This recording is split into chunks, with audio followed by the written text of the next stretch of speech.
जब अर्जुन पौत्र राजा परीक्षित ने अधर्म के कारण रूप कलियुग को मारने के लिए तलवार उठाई तो कलियुग ने भयभीत होकर उनसे क्षमा याचना की। तब राजा ने दया दिखाकर उसे क्षमा किया और धर्म क्षेत्र से जाने का आदेश दिया। तब कली ने उनसे निवास करने के लिए स्थान मांगे। राजा ने 4 स्थान दिए: द्यूत, मद्यपान, स्त्री संग और हिंसा। और आग्रह करने पर उसे एक और स्थान दिया जो है स्वर्ण यानी धन। इस प्रकार इन स्थानों में कलियुग का प्रकोप प्रारंभ हुआ।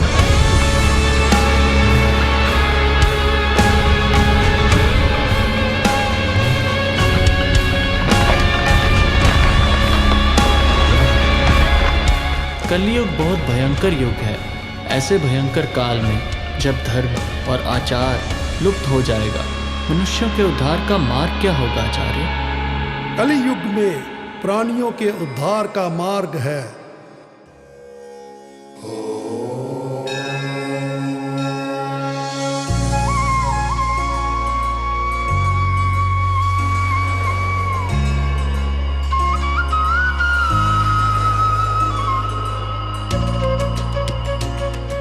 श्री हरि की भक्ति।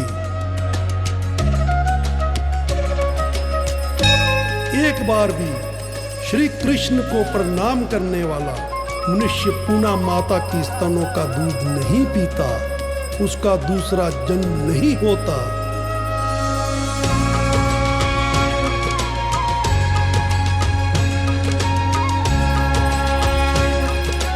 भगवान विष्णु का नाम ही मेरा जीवन है। कलियुग में दूसरी कोई गति नहीं है, नहीं है, नहीं है।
Let's take a selfie, guys.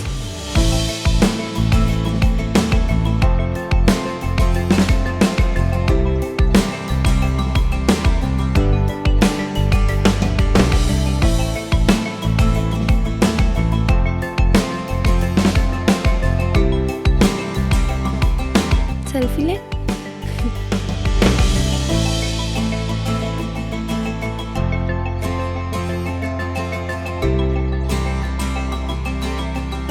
वाह, दिल्ली लेवल का रेस्टोरेंट जम्मू में मिल गया। सही बात है। खाना और एम्बियंस दोनों ही बहुत बढ़िया हैं। अरे विराट, कब आएगा तेरा दोस्त? लंच खत्म हो जाएगा तब।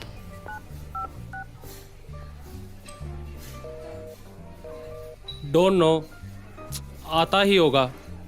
यार जानवी, ये देख, राहुल ने तेरे पोस्ट पे क्या कमेंट किया है। दिखा। We'll join this empty chair during Christmas vacations. Rahul को देख के बहुत जेलसी होती है यार। I mean, settled in America with annual package of 50 crores. यार वो भी इतनी यंग एज में। इम्प्रेसिव यार। अरे कहाँ का इम्प्रेसिव, पैसा ही सब कुछ नहीं होता। Nothing stands above nation. बस इन्हीं बातों की वजह से तुम धक्के खा रहे हो। Look at you, your talent. अगर राहुल ये सब कर सकता है, sky is limit for you. आज बड़ी कंपनीज का CEO इंडियन है।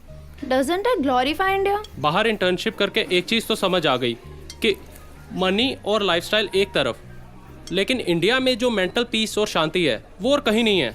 भाई ऐसी सोच बहुत रेयर होती है आजकल। हम तो बस EMIs भरने के जुगाड़ में लगे रहते हैं। कौन समझाए इसे कि लाइफ में इमोशनल से ज़्यादा प्रैक्टिकल होना ज़रूरी है। अरे छोड़ो यार तुम दोनों, अब फिर से ना स्टार्ट हो जाना तुम।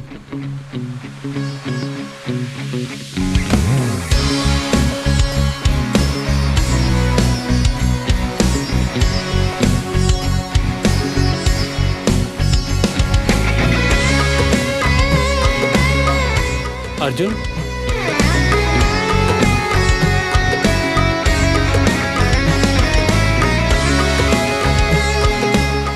यार तू इतना कैसे बदल गया यार? तू तो भगवान में बिल्कुल नहीं मानता था, आज देख तुझ में ही शिव जी का रूप दिख रहा है यार। श्री शिवाय नमस्तुभ्यम। इसका क्या मतलब है? हे श्री शिव, आपको नमस्कार है। वाह, so much of positivity around you. आ बैठ के बात करते हैं।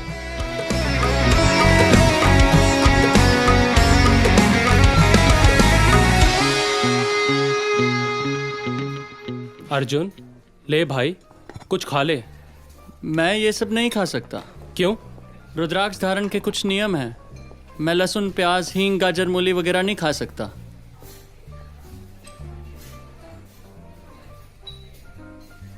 बिना प्याज लहसुन के राजमा चावल ले आना घी के साथ। हाँ। इतने सारे वहम। आई मीन रिलीजियस होना तो ठीक है, लेकिन टाइम के साथ साथ अपडेट होना भी जरूरी है यार। मेरा ना एक स्पिरिचुअल गुरु है, वो लाइफ जीने के तरीके सिखाता है। तुम उनकी मोटिवेशनल वीडियोस देखना कभी, you will have a different perspective of life. या I know spirituality is better than religion in my view. और हमारे रिलीजन में भी तो आत्मा को जानने पे फोकस किया गया है। और ओवर द लाइन हम सब इंसान ही तो है, हम लोगों ने ही इन रीति रिवाजों को अहमियत देकर रखी है। Ditch everything, be scientific. Science logic पे चलती है, बाकी लाइफ एंजॉय करो। It's the only one that we have got. Jahnavi, not that I'm contradicting you, but I don't think we should question anyone's faith and belief.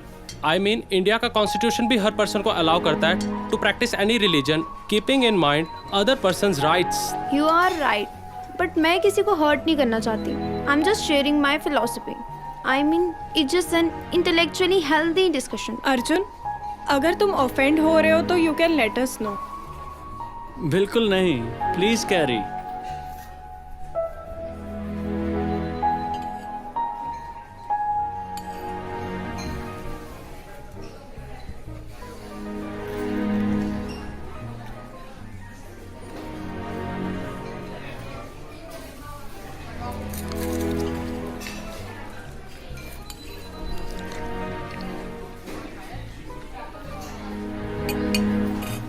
वैसे तो मैंने भी अपनी गुरुजी की फाउंडेशन से रुद्राक्ष लिया है, बट मुझे तो किसी ने नहीं बताया ये प्याज लहसुन वाले किसी नियम के बारे में। सबका अपना अपना डिवोशन है यार, just be a good human. ये शिव भक्ति का क्या लॉजिक है वैसे? तुमने देखा है उन्हें? कैसा रूप है उनका? आज के टाइम में किसने देखा उन्हें? तुम बताओ, तुमने बात की है कभी उनसे? सिर्फ इस बेसिस पर कैसे कोई किसी अननोन को अपनी लाइफ पूरी डेडिकेट कर सकता है? It's beyond my imagination. यार मुझे भी अर्जुन के डिवोशन के बारे में जानना है। ये रुद्राक्ष, शिव जी की भक्ति और ये तिलक, इस सब के पीछे क्या लॉजिक है और क्या इंस्पायर करता है तुम्हें ये सब करने को? अरे ये सब छोड़ो यार, कोई और टॉपिक स्टार्ट करते हैं। सही बात है यार, किसी और बारे में बात करते हैं।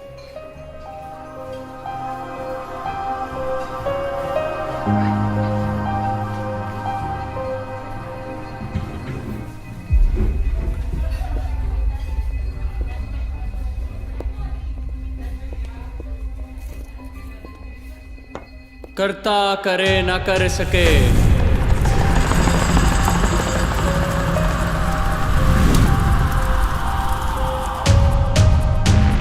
शिव करे सो होए।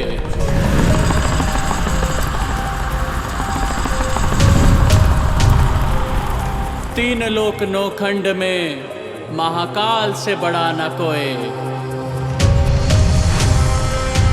जहां मन के सहित वाणी जाकर बिना लक्ष्य को पाकर लौट आती है।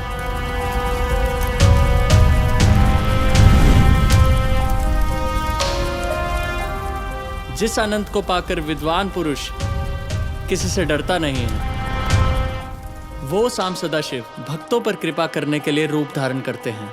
उनके स्वरूप का कोई माप हो ही नहीं सकता। भक्त उनका भीतर बाहर पूजन कर कर उनसे बातचीत भी करते हैं। उनके दर्शन केवल दृढ़ भक्ति से होते हैं और किसी प्रकार नहीं। एक ही देव महादेव हैं जो महेश्वर है। उनके परम पद को कोई प्राप्त कर ही नहीं सकता। संपूर्ण सृष्टि रूपी प्रपंच का सारभूत है भस्म। जिसने इसे धारण कर लिया उसने संपूर्ण जगत के सार को धारण कर लिया। ब्रह्मा, विष्णु और रुद्र का सार है त्रिपुंड्र और तिलक रूप में ललाट के अंत में महेश्वर है। त्रिपुंड्र धारण करके जो शिव जी की पूजा करता है उसी को संपूर्ण शिव पूजा का फल प्राप्त होता है। जाने अनजाने में यदि आग का स्पर्श हो जाए तो वो दोनों स्थितियों में जलाती ही है। वैसे ही जाने अनजाने में लगाया हुआ भस्म मानव मात्र को पवित्र ही करता है। रुद्र के आंसू से बने रुद्राक्ष को धारण करने से महापापों का विनाश होता है। जितने पापों का विनाश शिव नाम के स्मरण से होता है, संसार में उतने पाप मनुष्य कर ही नहीं सकते।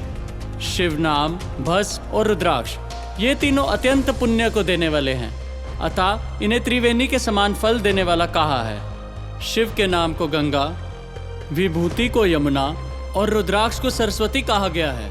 ये तीनों प्रतिदिन जिसके शरीर में रहते हैं उसके दर्शन दुर्लभ और पापनाशक होते हैं। अरे ये सब ज्ञान कहाँ से मिला तुम्हें, और तुम्हारे गुरु कौन है? ये ज्ञान, ये नियम। बट मुझे तो किसी ने नहीं बताया ये प्याज लहसुन वाले किसी नियम के बारे में। ये मेरे या किसी व्यक्ति का दिया नहीं है, ये तो स्वयं भगवान शंकर द्वारा रचित शिव पुराण में कहा गया है।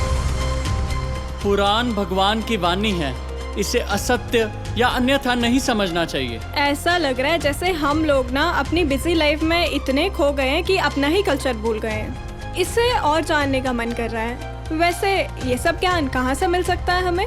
सतयुग में ध्यान से ज्ञान की प्राप्ति होती थी, त्रेता युग में तपस्या से, द्वापर युग में यज्ञ आदि कर्मों से, किंतु कलियुग में प्रतिमा की पूजा से ही ज्ञान की प्राप्ति होती है। प्रतिमा पूजा में क्या करना चाहिए? शिवलिंग की पूजा करोड़ों यज्ञों के समान फल देती है। इस कलयुग में जितना श्रेष्ठ शिवलिंग की पूजा को कहा गया है, अन्य किसी का महत्व नहीं है। जिसने लिंग पूजन कर लिया उसने संपूर्ण स्थावर और जंगम जगत की पूजा कर ली। तो पूजा के लिए कैसी जगह होनी चाहिए? देव यज्ञ आदि कर्मों में शुद्ध घर समान फल देता है। उससे 10 गुना गौशाला, उससे 10 गुना जलाशय का तट, उससे 10 गुना तुलसी, बेल अथवा पीपल के वृक्ष के नीचे, उससे भी 10 गुना देव मंदिर में, उससे 10 गुना गुरु के घर पर, उससे 10 गुना नदी के तट पर, उससे 10 गुना तीर्थ नदी के तट पर, उससे 10 गुना सप्तगंगा नदियों के तट पर, उससे 10 गुना समुद्र के तट पर, उससे भी 10 गुना पर्वत की चोटी पर। सबसे अधिक अच्छा स्थान वो है जहाँ मन एकाग्र हो जाए। उस दिन जो रेस्टोरेंट में हुआ वो एक प्रारंभ था, एक ऐसी चिंगारी का जो शिव ज्योति बन गई। उससे लिपटकर और भी लोग हमारे साथ विकारों को भस्म करते हुए सदा शिव के चरणों में समर्पित होने लगे। व्यक्ति बदलते रहे पर जो नहीं बदला और ना ही कभी बदलेगा वो है महादेव का वर्चस्व। इस प्रकार शिव पुराण का उदय होने से कलियुग का प्रकोप अर्जुन से प्रभावित लोगों में कम होने लगा।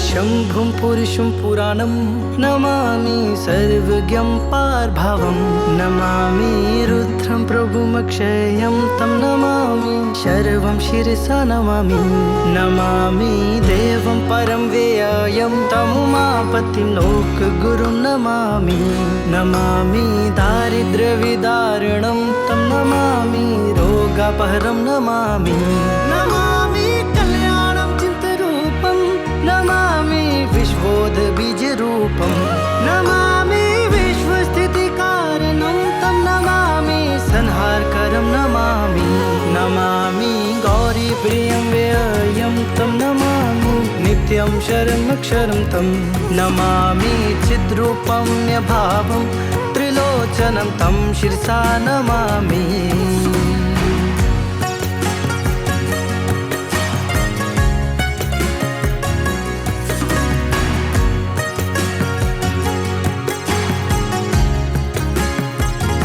नमामि कारुण्यकरं भवस्य भयङ्करं व्यापि सदा नमामि नमामि दातारं विपसितानां नमामि सोमेशं मेषमादो नमामि वेदत्रयलोचनं तं नमामि मूर्तित्रयवर्जितं तं नमामि पुण्यं सद्व्यतीतं नमामि तं पापहरं नमामि नमामि विश्वसे हितेरतं तं नमामि रूपाणि बहुनि धने यो विश्वगोप्ता सत सत प्रणेता नमामि तं विश्वपतिं नमामि यज्ञेश्वरं सम्प्रति हव्यकव्यं तथा गतिं लोक सदाशिवो यः आराधितो यश्च ददाति सर्वं नमामि दानप्रियमिष्टदेवम्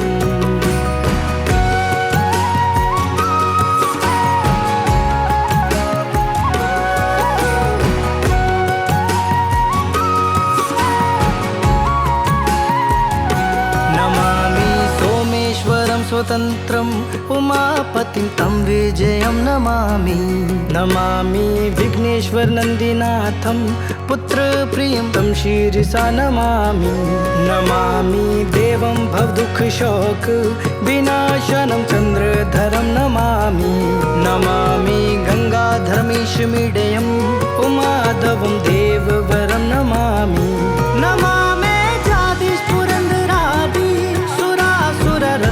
पादपदयं नमामि देवी मुखवादनाना एकशार्थं एकशीतृतीयं यायच्छत् पञ्चामृतार्घं सुदुभिपैर् विचित्रपुष्पैर्विविधस्य मन्त्रः अन्प्रकारः सकलोपचारः सम्पूजितं सोममहं नमामि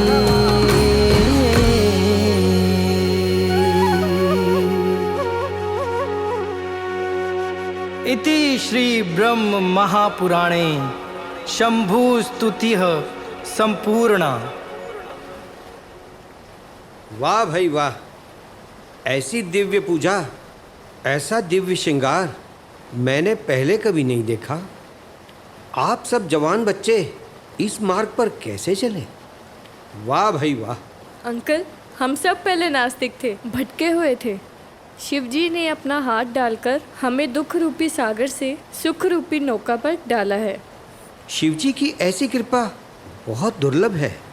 ये सब कैसे हुआ? इसका रहस्य है शव से शिव।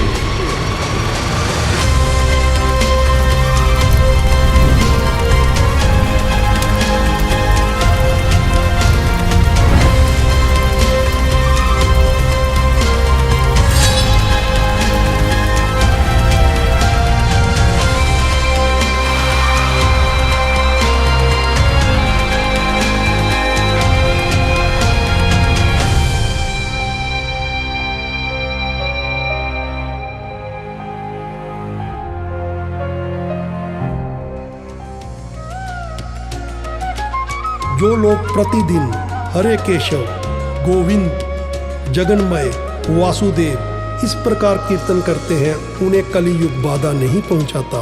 अथवा जो शिव, शंकर, रुद्र, ईश, नीलकंठ, त्रिलोचन इत्यादि महादेव जी के नामों का उच्चारण करते हैं, उन्हें भी कलयुग बाधा नहीं देता। सत्य तो ये है, राम के हैं शिव और शिव के हैं राम।